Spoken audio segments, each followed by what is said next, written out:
Licence எடுங்க. Helmet போட்டு இருந்த கூட 1000 ரூபாய் ஃபைன் அடிக்காங்க. ஹெல்மெட் போட்டு ஆமா 1000 ரூபாய் ஃபைன் அடிக்காங்க. அது கூட என்ன?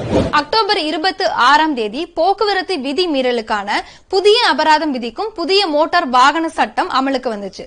இன்றைக்கு வரைக்கும் நம்மள பல பேருக்கு அதை பற்றிய விழிப்புணர்வு இல்லாம இருக்கு. அதற்கான வீடியோ தான் இது. காப்பீடு செய்யாத வாகனம், அதாவது இன்சூரன்ஸ் இல்லாத வாகனத்தை பயன்படுத்தினால் 4000 ரூபாய் அபராதம். அதே மாதிரி செல்போன் பேசிக்கிட்டே வாகனம் ஓட்டணும் அப்படின்னா 10,000 ரூபாய் அபராதம்.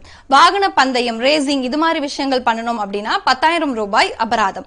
மாசு ஏற்படுத்துற வகையிலான வாகனங்களை பயன்படுத்தினோம் அப்படின்னா அதற்கும் 10,000 ரூபாய் அபராதம். வாகன சோதனையின் போது ஓட்டுநர் உரிமம் தரல அப்படின்னா 500 ரூபாயா இருந்த அபராதம் இப்போது 1000 ரூபாயா மாற்றப்பட்டிருக்கு.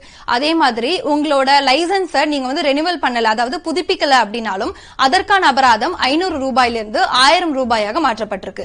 அது மாதிரி பதிவு செய்யப்படாத வாகனங்களை நீங்க ஓட்டுனீங்க அப்படின்னா அதற்கு 5000 ரூபாய் அபராதம். சாலையில தேவையில்லாம ஹாரன் அடிச்சோம் அப்படின்னா அதுக்கு 2000 ரூபாய் அபராதம்.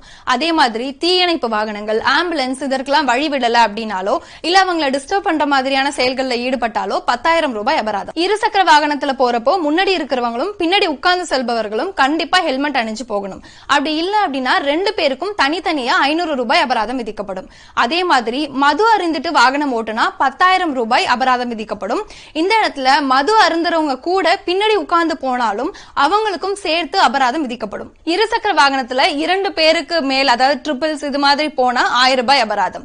சீட் பெல்ட் அணியாம கார் ஓட்டினா 1000 ரூபாய் அபராதம்.